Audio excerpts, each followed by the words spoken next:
Welcome to On the Same Page. I'm Tommy Sanders. We're here at that bookstore at Montebank Place in Conway, Arkansas. And today our book is this one, Blood Horses by John Jeremiah Sullivan. It truly is a fascinating book. Actually a book in 3 parts. One part a memoir about the author's late sportswriter father. The other part a history of the horse in civilization. And believe it or not, the third part a trip to the races. We'll sit down with a group of Arkansas readers and writers to discuss blood horses in just a few minutes. But right now, Rex Nelson had the opportunity to sit down with the author at Lorenzen and Co bookstore in Little Rock, Arkansas, and talk about blood horses.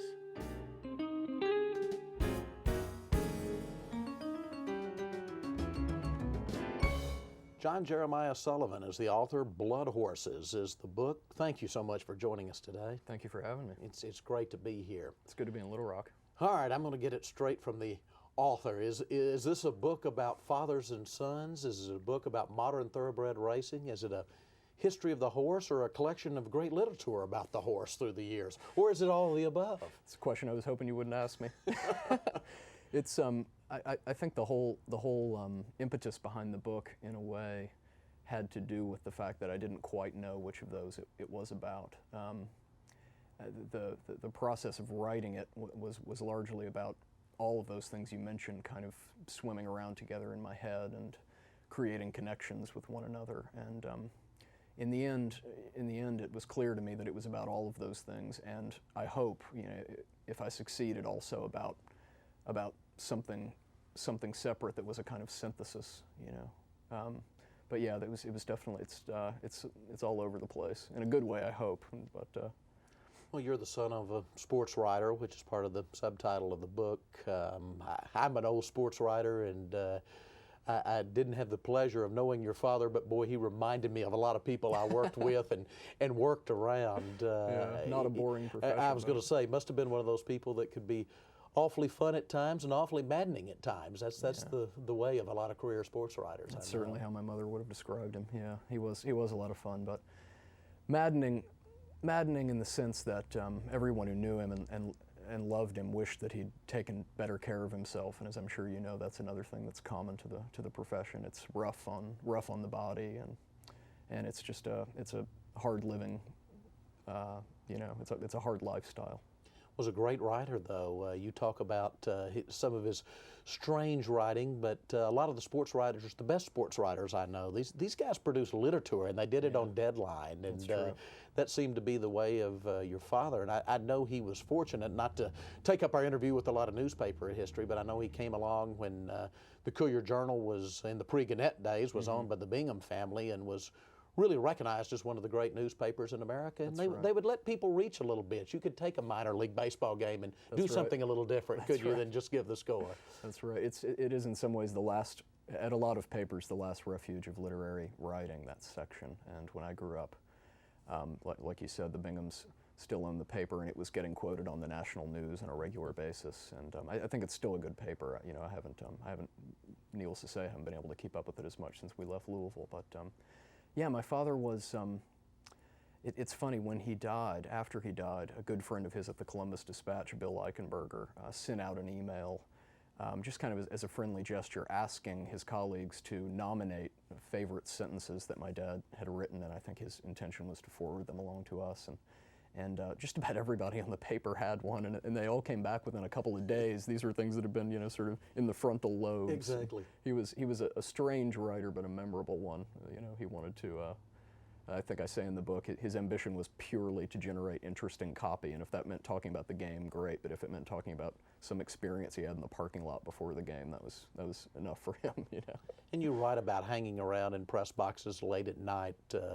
Louisville Redbird games, long after everybody's cleared out. You said there'd be a few drunks wander in and try to find some half-filled beer cans down there. But that's a very different view of sports you had as a child than most people did, growing up the son of a sports writer and seeing the artist do his work, if you will, after the lights are off and all the actual fans have gone home. And as you point out, sports writers aren't fans. That's right. It can be a fairly lonely existence, and that in some ways is my memory of the arenas and stadiums and the places where big sporting events happen. Is that it's my memory is of that period after the game when it's emptied out, and the emptiness and the loneliness.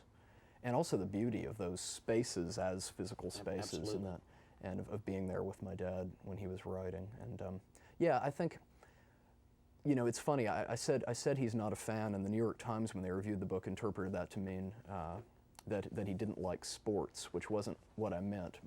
More that I think the sports writer's relation to the game and to the event itself is more abstract, because you can't survive emotionally being a fan in that job. It's just too much exposure to the ups and downs, and it can get very rough if that's your investment in one team winning or losing. The investment is more in the game as a spectacle and as an art form, I think. Why not a book about baseball? Your dad was best known as a baseball writer. Why horse racing? You'd have to ask the horse. I don't. You know, it. Partly it's the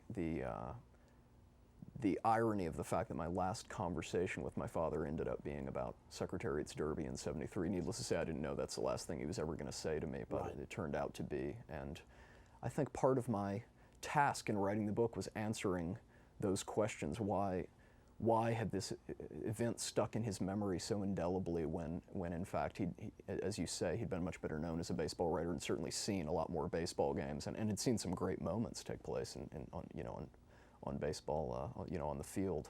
But it's also that the horse as a symbol always seems to want to stand in where death is concerned and where absence is concerned, and that's not a discovery of mine. It's just something that I think is that you find repeatedly in literature and art. And so I was surprised myself at the ways in which these things started to sort of to coexist and to spark off of one another, as I said, and that became the sort of the journey in writing the book was to try to answer that, try to figure that out. I don't think I ever did. But, well, it is obvious to anybody who reads the book, in addition to loving your dad, you've come to love the sport, you've come to love the horse secretariat that he was talking about. I really enjoyed how you put about having these old grainy clips of Secretariat's 3 Triple Crown victories on your computer and calling them up and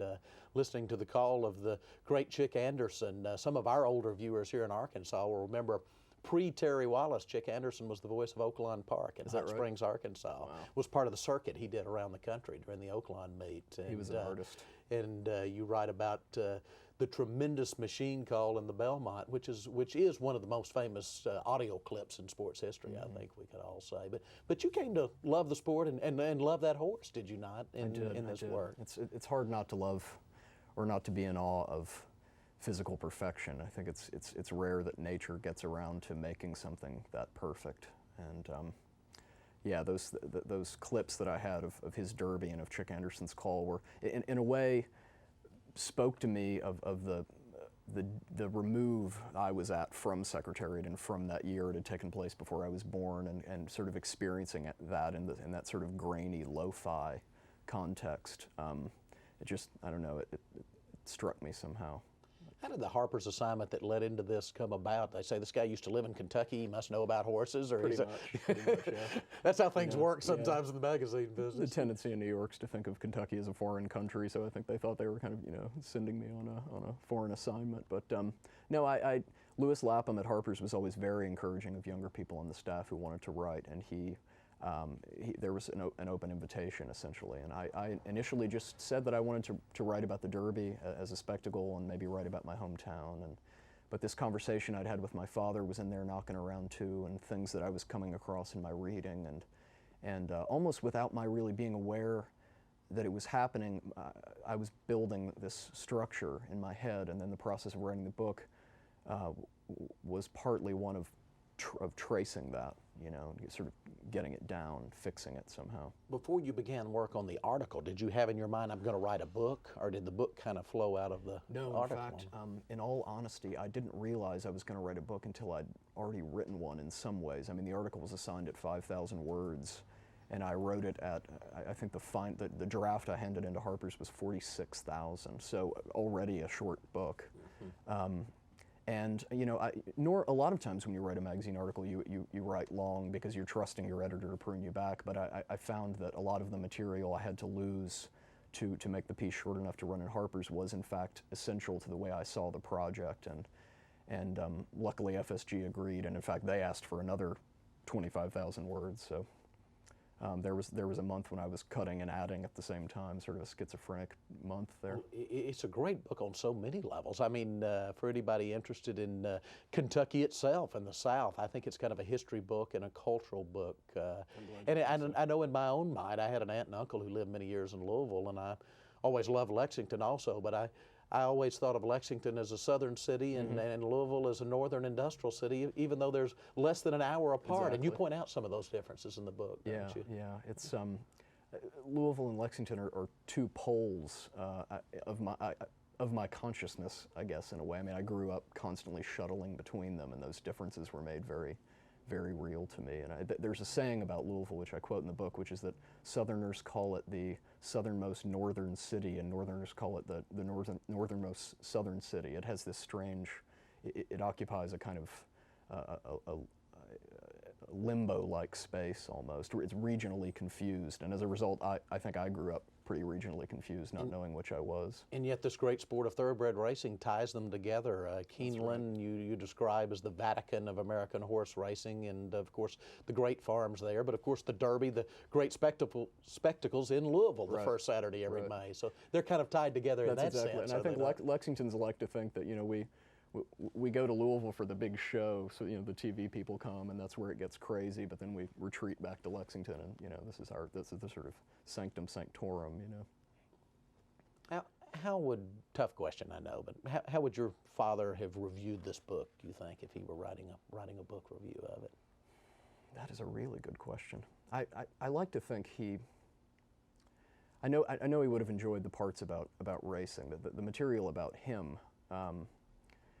I'd like to think that he'd be honored by it. There are places where he'd disagree with me, but what I tried to concentrate on was making sure that when I was talking about his life and criticizing his life, choices he'd made, I tried to always take into consideration his own version of himself and of his life and the way he saw himself, and make clear that I was, you know, that I was disagreeing with him, and not try to sort of undermine him by writing a story of his life that he wouldn't have recognized. So I think he'd have liked it, but I don't know. You know, that was one of the painful things, I guess. You say in the book, and I know this is the way with a lot of fathers and sons, no matter what their profession, you never read much of his stuff till after he was gone. Is that correct? That's true. It was just too familiar. It was one of those things. It's so obvious that it's invisible to you. I mean, his stories were coming out every morning, you know, and there would be mornings when I'd come downstairs and my mother would be at the table laughing about something he'd written, and I'd get to hear it read out loud. But no, it was mostly something that other people talked to me about. I mean, sportswriter's sons, one of the tough things about being a sportswriter's son is in your school years, your teachers are always, you always have one teacher who's sort of perpetually ticked off about something something your dad's written, or a perspective your dad's taken on one of the teams, you know. So I would have to come in and hear about, oh, your dad was wrong about that play in the 8th inning. It was a good call, and that sort of thing. And it just, you know, it all just sort of blew past me. So it was one of the best things about writing this book, was just getting to spend time with his prose, and it was a way of spending time with him again. Could I impose on you to read a very short segment out of the book? Oh, I'd be delighted to. Great. Would love to hear that. This is a section. In fact, I'm describing watching those clips that you were talking about, the little internet clips of Secretariat's 3 races. It's in a section called A Cold Eye. Once more I put on my headphones and click on the sorry little clips, and in my ears I hear the calls. Once more I close my eyes and watch him run. The Derby, the Preakness, the Belmont Stakes, 1973. I listen to Chick Anderson as he struggles and fails in the human way to describe perfection, to describe what no one had ever seen and what no one there would ever see again. And still the old question hangs over it all. Why? Why did he run as he did, with no one forcing him or even urging him, with no one or thing to defeat anymore, with no punishment waiting for him if he slowed? For this morning, at least, at last, the answer is clear. It requires no faith. He ran that way, I know, because he could, and we cannot. One does not, if one is beauty, have to know what beauty is. I hope we've convinced our viewers to run out and read this book. If we've succeeded in our mission, the interview will end here. Thanks, John. Thank you very much.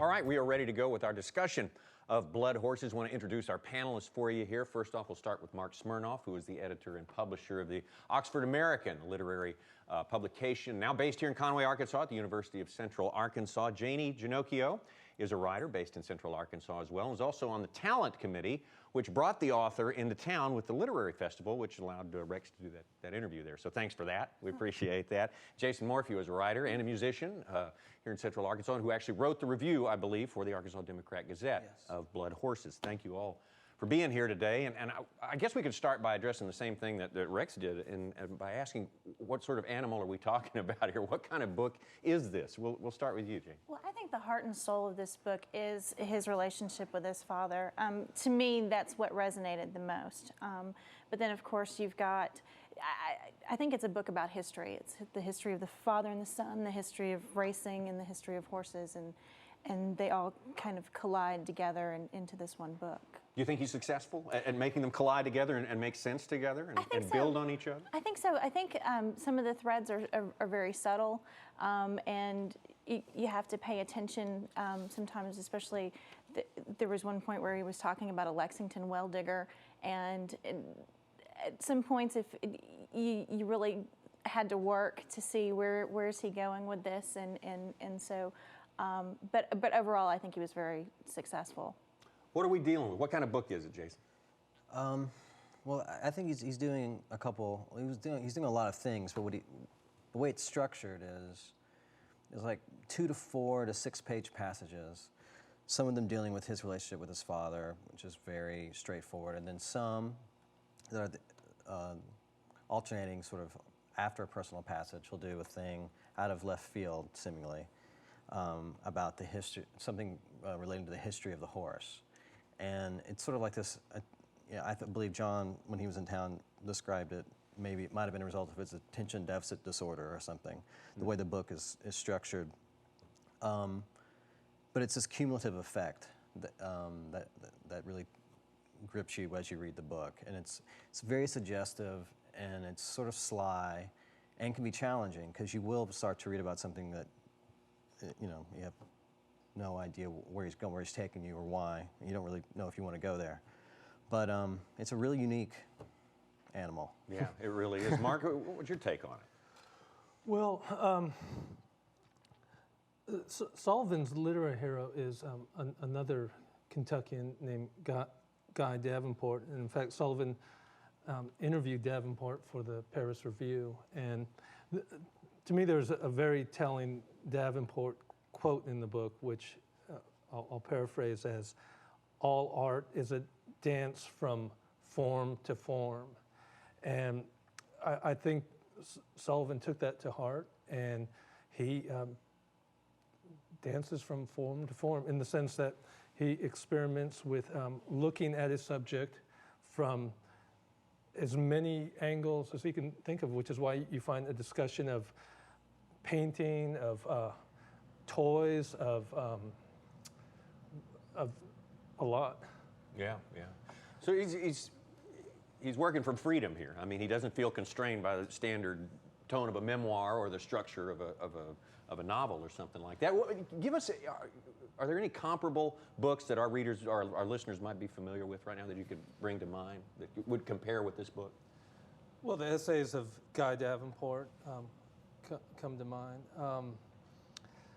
Golly, that's a tough one. Some people have said, well, Melville did a lot of the same thing, in Moby Dick, all this arcana about whaling and shipping and so forth, along with the story and so forth. And we have guys like, I guess, David Foster Wallace with footnotes that take up half the page, and things like that. But what it seems to do is it makes it a little daunting, as Jason pointed out. You don't know where he's taking you. Right. And you really have to sort of have to stick with it, and it kind of comes around after a while, would you say, Jamie? I think it does. I think, like you said, it's a cumulative effect, and I think it's almost as if once you finish the book and you start going back over the different sections and maybe things that didn't seemed jarring while you were reading it, you can kind of go back and think about the whole framework and say, okay, I see where the thread is or where he's going with this. And so it reminds me of another book called The Marriage of Cadmus and Harmony.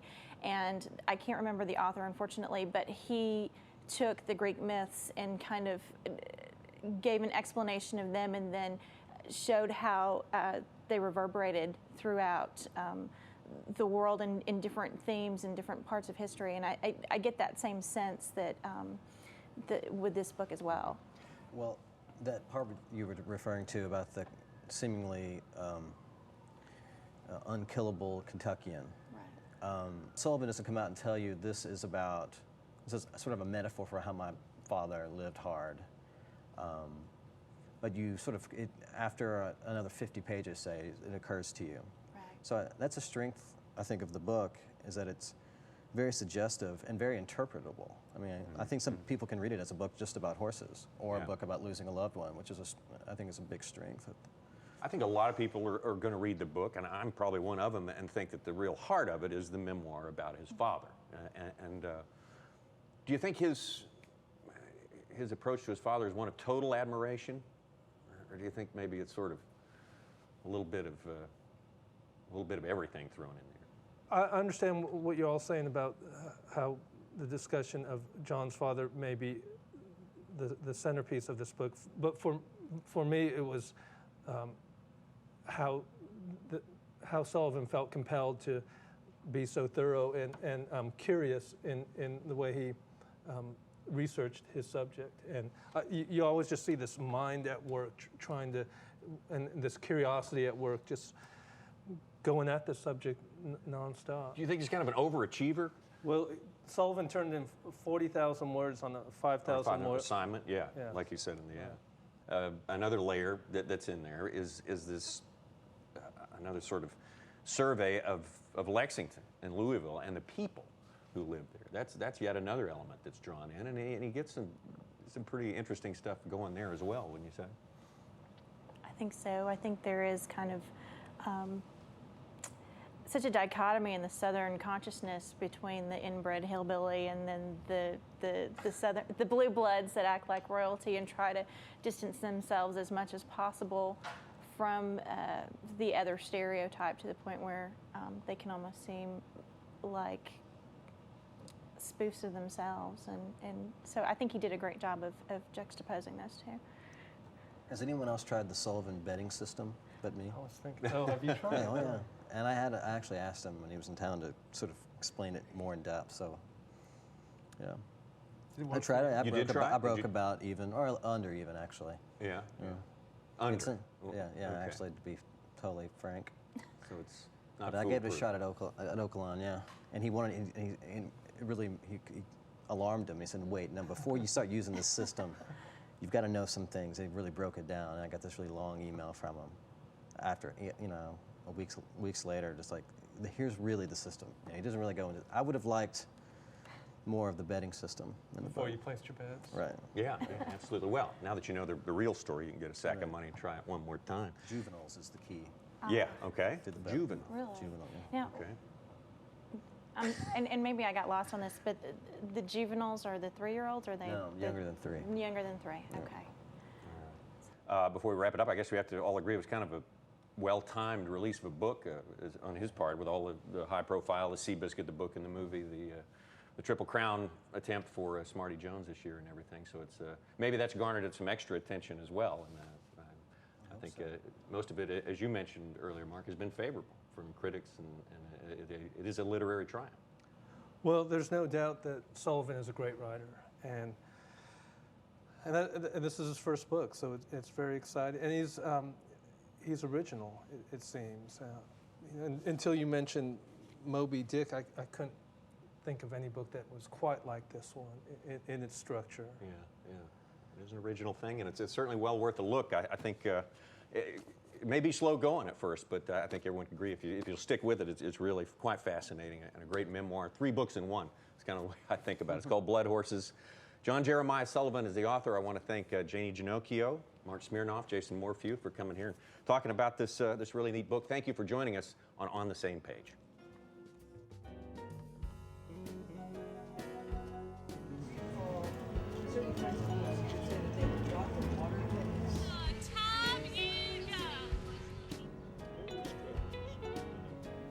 His shortish but so far brilliant career has culminated for the moment in a sublime book called Blood Horses. In fact, as you say,